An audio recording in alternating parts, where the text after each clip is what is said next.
The screen fades in from darkness. A quiet room, an old piano, and a man sitting alone as morning light slips across the keys. A single note echoes, then another.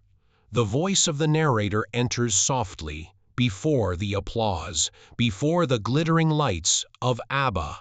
There was only silence, and in that silence, a young boy named Benny Andersson discovered the one thing that would both save and break him: music. Cut to black and white images of 1950s Stockholm.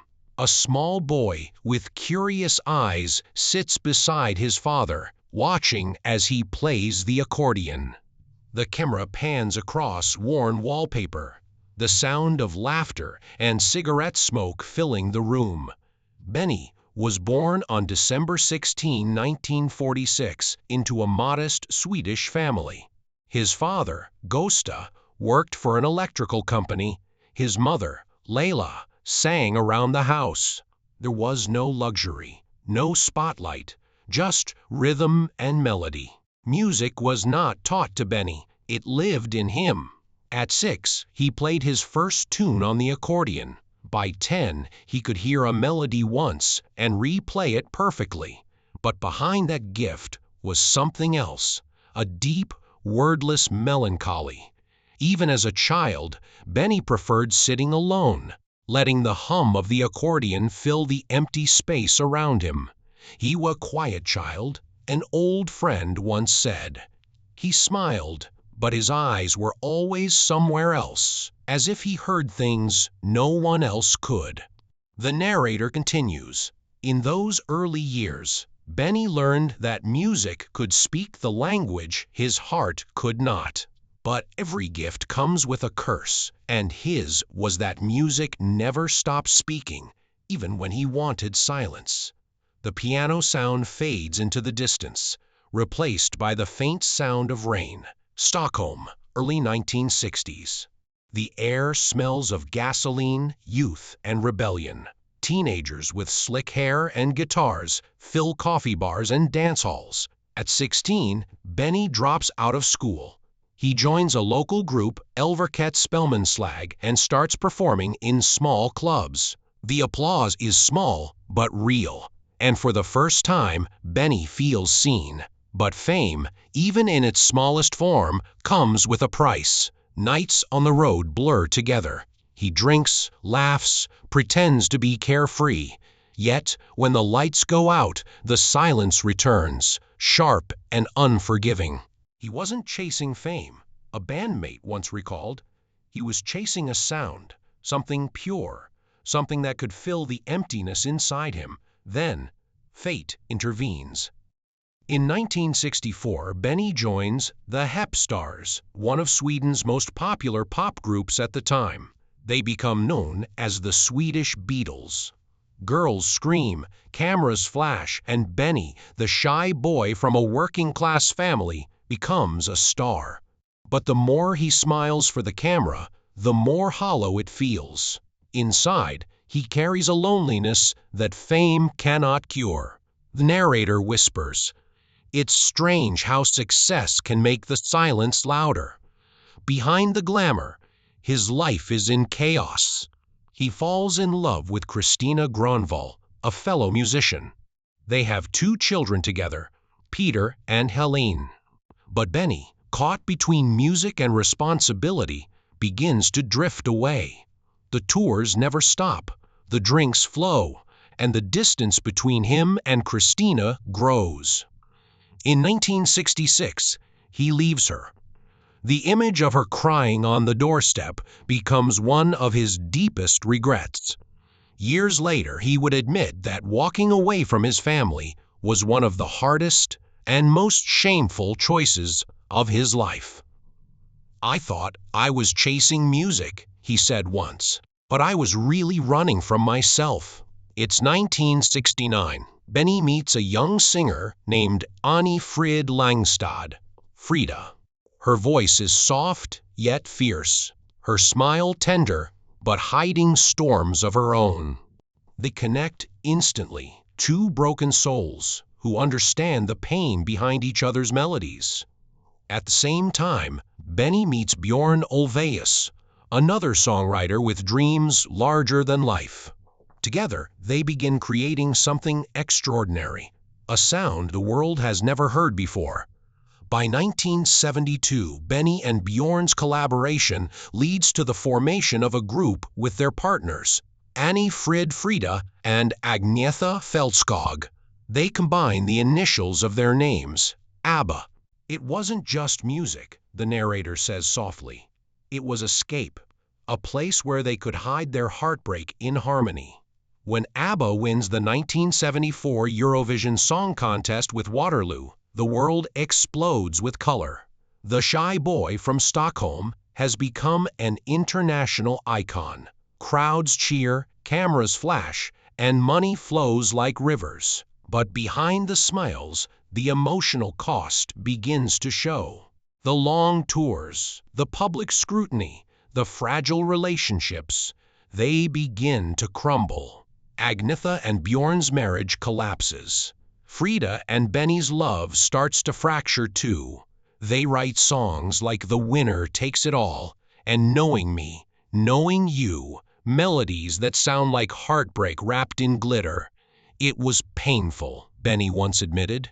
We were writing songs about ourselves, about love that had died, and then performing them every night. Each lyric felt like a confession, each note a wound reopened. The narrator whispers over a montage of concert footage and lonely hotel rooms. They gave the world their joy, but it came from their pain. And while millions danced to ABBA's songs, Benny was quietly drowning in the silence between them. By the early 1980s, the magic of ABBA begins to fade. The constant pressure, the emotional exhaustion, and the collapse of personal relationships become unbearable. In 1982, ABBA officially goes on hiatus. There is no farewell tour, no final concert, just silence. For Benny, that silence is deafening. He finds himself alone again, the same boy who once sat by his father's accordion, now sitting at a piano in an empty studio. When the lights went out, the narrator says, he was left with nothing but memories and the echo of songs that once filled stadiums. Benny and Frida's relationship ends in 1981. The breakup devastates him. Friends recall that he stopped going out, spending hours playing melancholic pieces on the piano, sometimes crying between notes. He didn't need words, one friend said. You could hear the heartbreak in every chord. He later finds love again and remarries Mona Norklit, but the ghosts of the past never completely fade. I still hear the songs we made together, Benny once said quietly.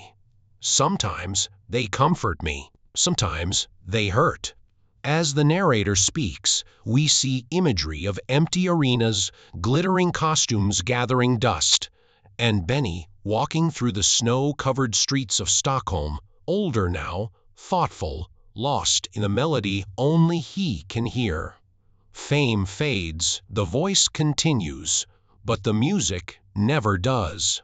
And for Benny Andersson, that is both his blessing and his curse. The final shot of part 1 shows Benny closing the piano lid, his reflection caught in the polished surface. A tear runs down his cheek as he whispers to himself, every song is a memory, and every memory hurts. The 1980s pass like a quiet snowfall. ABBA is no more, their voices scattered across the winds of time, their faces frozen in the golden frames of the past. But Benny remains behind, like the echo of a song that refuses to end. The narrator's voice is calm, reflective. When the applause stops, the silence speaks. And what it says is not always kind. Benny retreats into solitude. He spends endless hours in his Stockholm studio, alone, surrounded by pianos, synthesizers, and memories. The world moves on to new sounds, new idols. Yet Benny stays in the past, haunted by melodies that once brought him fame, now bringing him only ghosts. In one interview, he admits softly, "After ABBA, I didn't know who I was anymore. Without the music, without them, I was just a man staring at keys, waiting for something to happen." His marriage with Mona offers him a kind of stability, but deep down, Benny feels a hollow space that no harmony can fill. His children grow up, his fame becomes nostalgia, but every time someone plays Dancing Queen or The Winner Takes It All, he is pulled back to another life, another version of himself that he both loves and mourns. The visual shows him standing by a window, watching snow fall. His reflection looks older, gentler, but his eyes carry storms. People think time heals everything, the narrator says. But time doesn't heal. It only teaches you how to hide the pain better. It's the late 1990s. ABBA's songs are rediscovered by a new generation. Mamma Mia becomes a global hit. The world is dancing again to the same melodies that once broke Benny's heart. But for Benny, the revival feels strange. It's like watching ghosts rise again, smiling for the crowd while he stands in the shadows. "I am proud of what we made," he said once. But it's like looking at old photographs. You remember the smiles, but also what happened after the picture was taken. He composes new music, more classical, more introspective, the work of a man searching for peace. Yet his compositions often sound like whispers from a memory, haunted by the same emotions that once shaped his youth: regret, longing, lost love. The narrator's tone deepens. In every artist's life, there comes a moment when creation is no longer about applause. It becomes prayer, a conversation between the soul and the silence. We see Benny sitting at a piano, his fingers moving gently across the keys. His wife Mona enters quietly, placing a hand on his shoulder. He looks up, smiles faintly. For a moment, the storm calms. Then the music changes, darker, slower. The camera zooms in on his hands, trembling slightly as he plays. Every note feels like a confession. Sometimes, Benny once whispered, "I think I write music because I cannot say what I feel in words." The narrator adds, "Perhaps that's what music really is, the language of broken hearts." The scene opens with warm sunlight over Stockholm. The piano from the opening returns, the same sound, but softer now, wiser. Benny is older, his hair white, his eyes calm. He walks slowly through his studio, past shelves filled with gold records, photos of ABBA, and handwritten sheet music covered in faded ink. He sits by the piano, looks at it for a long moment, and finally says softly, "Thank you for staying." The camera pans across the room, silent instruments, a lifetime of music surrounding him. The narrator continues, "For some people, peace comes from forgetting, but for Benny Andersson, peace came from remembering. Every note, every tear, every silence between songs." In his later years, Benny continues composing. He forms the Benny Andersson's Orchester BAO, a project born not from fame, but from love of music itself. He plays with friends, not for crowds. There are no flashing lights, no screaming fans, just melody, laughter, and quiet joy. For the first time, Benny smiles, genuinely. He no longer chases perfection, applause, or escape. He simply plays. The visuals show him laughing with his bandmates, tapping his foot to a rhythm only he can hear. Then, a gentle montage. Images of him walking near the sea, feeding birds, holding his grandchild, and smiling softly. After all the storms, the narrator says, he finally found a melody that didn't hurt. But even now, when night falls and the world grows quiet, Benny sometimes sits at his piano alone, and in the stillness, he plays the old songs again, not for the world, but for the people he loved and lost. The camera lingers on his face as he closes his eyes. The music fades to a soft hum. Maybe that's what all of us are doing, the narrator whispers, trying to find peace in the echoes of our own songs. The final scene opens with archival footage, ABBA, on stage in the 1970s.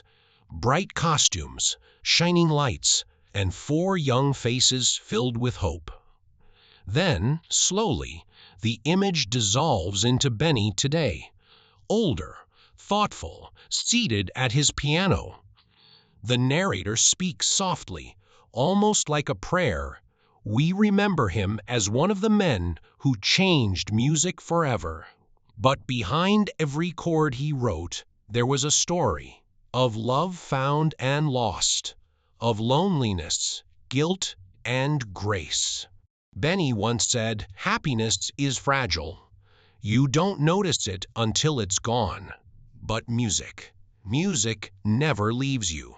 He smiles faintly, pressing a single key on the piano. The sound fills the room, pure, timeless.